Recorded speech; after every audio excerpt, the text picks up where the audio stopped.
Había noches en que volver a casa era un acto mecánico y sin lujos, hasta que una de esas noches me mostró que la rutina puede volverse amenaza en segundos.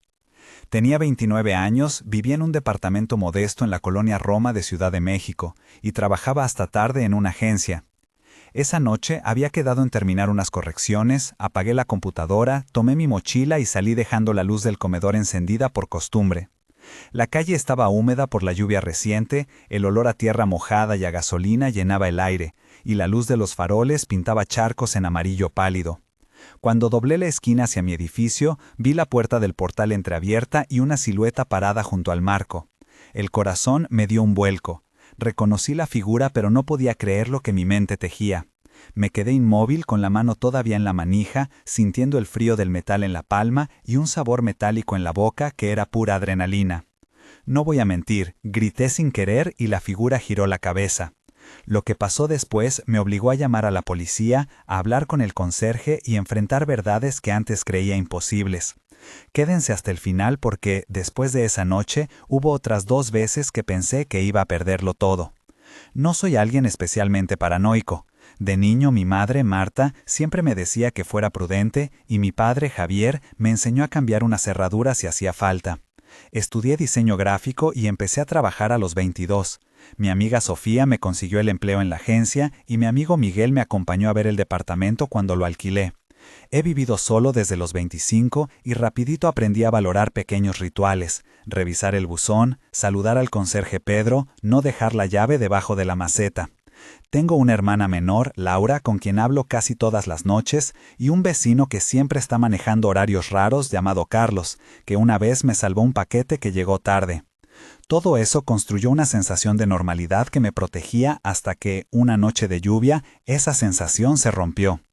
En esos primeros años vivía con confianza en las rutinas, pero también con una certeza mal entendida de que la ciudad era predecible. Aprendí por las malas que no lo es.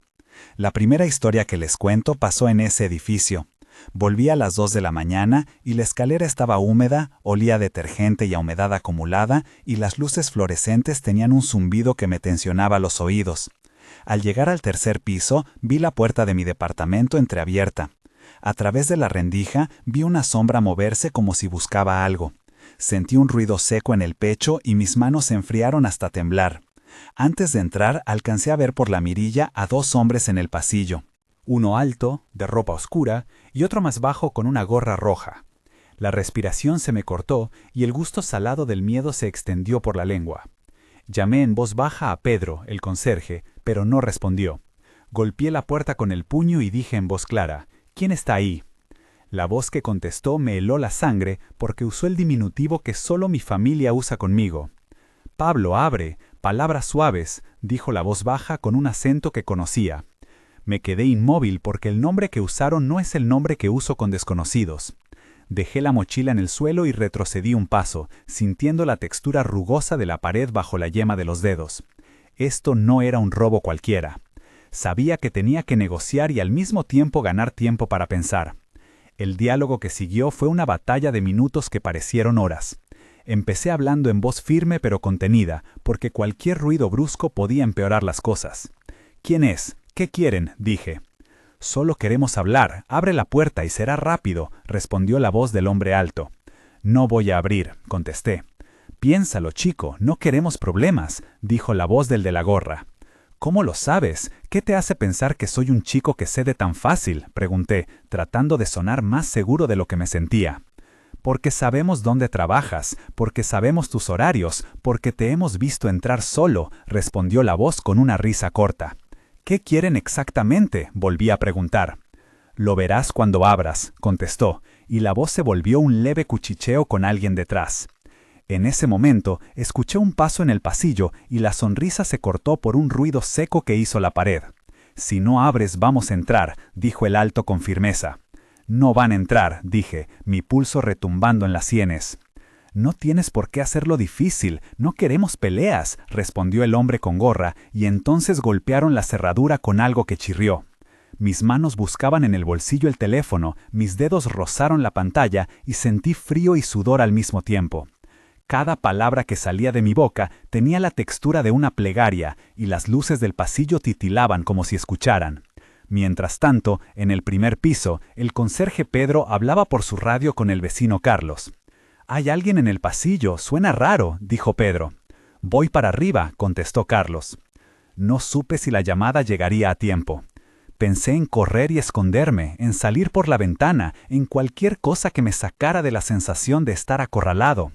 Sentí en la piel el olor a acrílico de la pintura fresca en la puerta de enfrente, el sonido metálico de una caja de herramientas que cayó al ser golpeada y el latido en mi garganta que hacía eco en mis oídos. En un segundo de decisión, cerré la puerta con el pie. Aseguré la cadena como pude y me apoyé en la madera con la frente temblando de esfuerzo. Escuché pasos que retrocedían y luego un murmullo de voces que discutían en el pasillo, lejos, mezclado con la lluvia que seguía cayendo afuera. La mezcla de alivio y culpa me dejó sin aliento. Al día siguiente, la policía encontró huellas en la cerradura y en la maceta donde habían intentado dejar una nota. El oficial que llevó el caso, el inspector Pablo, me dijo que nunca había visto algo tan meticuloso en intentos de intimidación rutinarios. Me tomó una declaración, llamó a Marta, llamó a Sofía, y todo el proceso me hizo sentir pequeño ante procedimientos que parecían funcionar en cámaras frías de una comisaría. La segunda historia es de una noche en que tomé un bus tarde y alguien empezó a seguirme hasta mi calle. Era verano y recuerdo el calor pegado a mi nuca, el olor del sudor de los pasajeros mezclado con perfume barato, la luz tenue dentro del autobús que hacía sombras alargadas. Me bajé en mi parada habitual, que en ese momento tenía un farol inclinado y un banco con grafiti.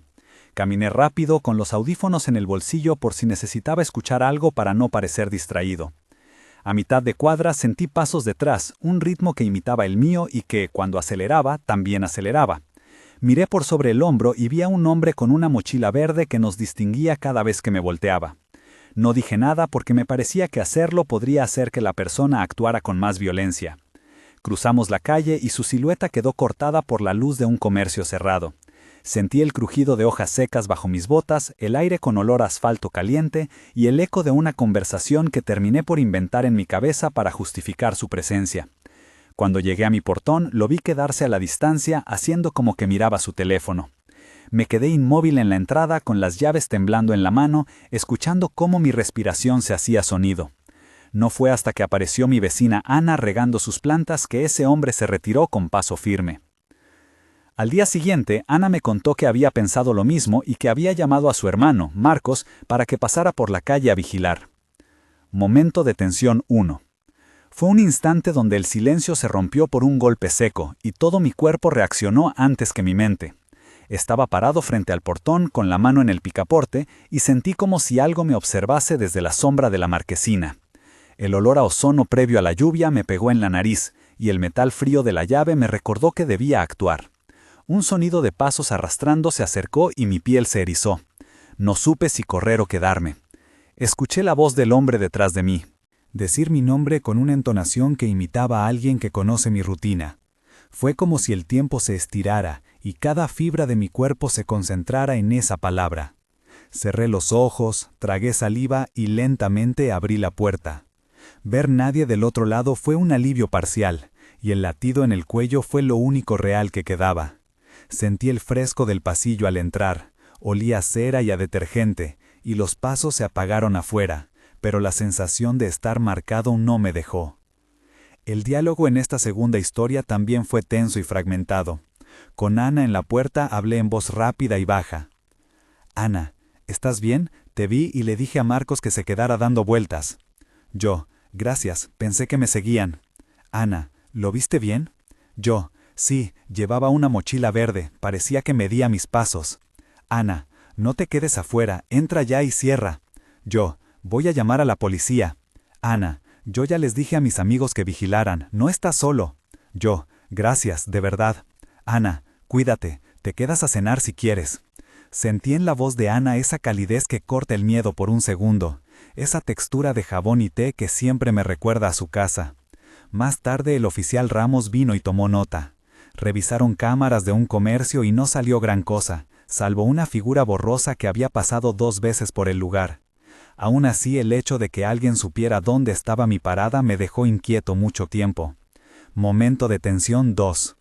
Caminando a casa después de quedarme a cenar con Laura, escuché el sonido de una moto que se ralentizaba y recuperaba el paso como si rondara intencionalmente una manzana.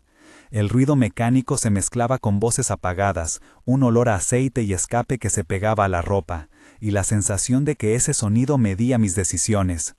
Miré por el ventanal y vi la silueta de la moto que se apagó y encendió repetidas veces bajo la lluvia ligera. Mi corazón golpeaba con fuerza. Sentí el tacto húmedo del vidrio en la frente y el sabor salado de la rabia por sentirme vigilado. Esa noche dormí con la luz del pasillo encendida y la cadena echada de madrugada, escuchando cada crujido como una amenaza. La tercera historia ocurrió meses después en un retorno a casa que parecía ordinario, pero que tuvo otra forma de violencia, la invasión de lo desconocido dentro de mi propia casa. Volvía de una jornada larga y encontré la sala con la tele encendida, el volumen bajo pero sin controles en la mesa. Noté una taza con un borde de café seco que no era mío, y una silla fuera de lugar. El olor a tabaco la fuerte aunque yo no fumo. Mi primer impulso fue creer en un robo, pero todo lo que faltaba eran objetos personales sin valor, nada que justificara un robo tradicional. Caminé por la casa con una linterna en el teléfono y escuché un susurro que parecía imitar la cadencia de la televisión. ¿Hay alguien?, pregunté en voz rota. «Estamos aquí», respondió una voz que no pude identificar. Sentí un escalofrío desde las piernas hasta la nuca.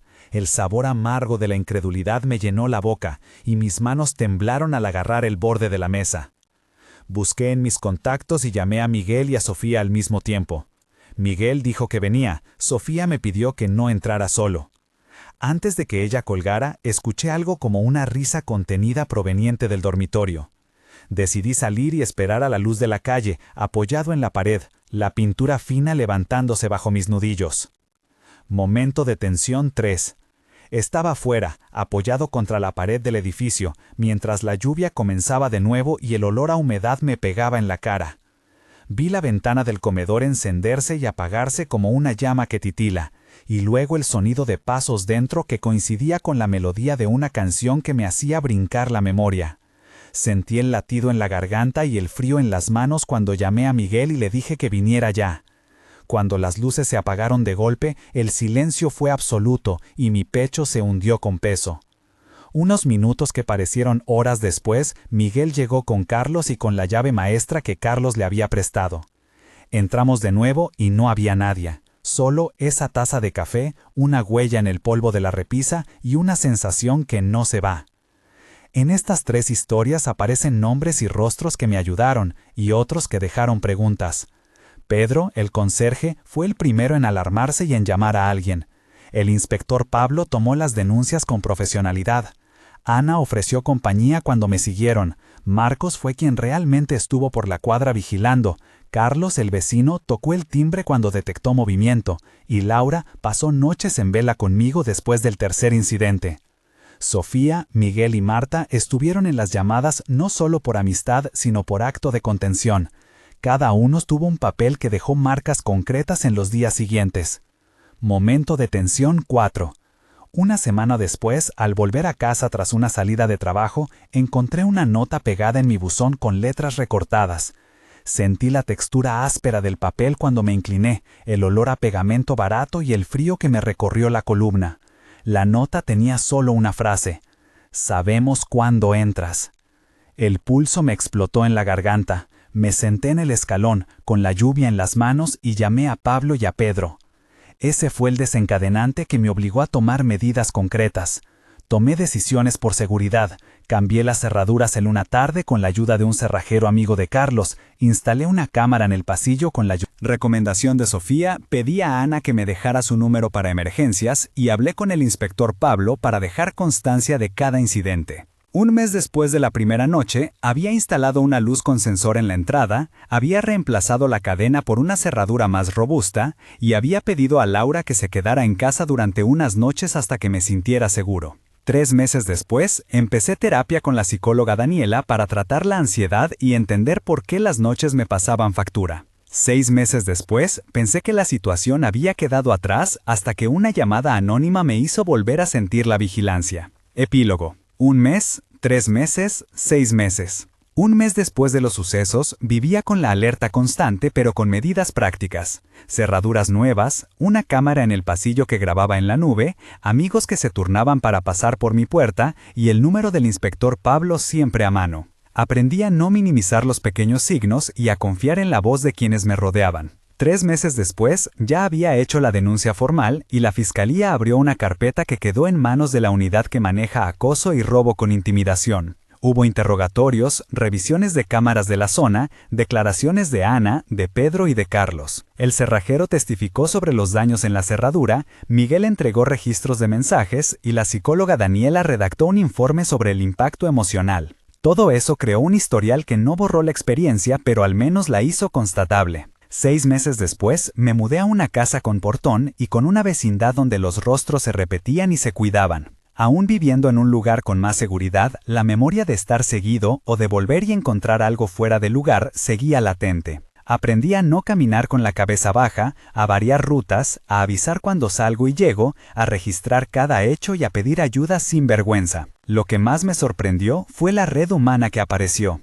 Marta vino desde otra ciudad a quedarse unos días, Laura se ofreció para cuidarme la primera noche, Ana y Marcos me prestaron su coche en 2 ocasiones para que no tuviera que caminar solo, Carlos me ayudó con el cambio de cerradura y Pedro guardó mi paquete la primera vez que volví a salir tranquilo. También aprendí que la sensación de peligro no siempre desaparece con un cambio de cerradura, pero sí se atenúa con acciones concretas, con apoyo y con la decisión de documentar. Si estás viendo esto y alguna vez volviste a casa y sentiste que algo no estaba bien, no estás solo. Si tuviste una experiencia parecida, deja en los comentarios un "yo también" al inicio para que otros sepan que no están aislados. Si no lo viviste, empieza tu comentario con "yo habría" y cuéntanos cómo reaccionarías. Leer sus historias nos ayuda a todos a construir protocolos, a compartir nombres de profesionales, de cerrajeros y de psicólogos como Daniela, y a saber qué medidas pueden marcar la diferencia. Sus relatos aparecen en los comentarios y muchas veces son la chispa que ayuda a alguien a actuar a tiempo. Si quieres más historias y consejos prácticos sobre seguridad personal, suscríbete al canal y activa las notificaciones. Gracias por quedarte hasta aquí. Recuerda que la noche puede ser tranquila, pero también puede esconder señales sutiles que merecen atención. A veces la protección no viene de esconderse, sino de aprender a mirar.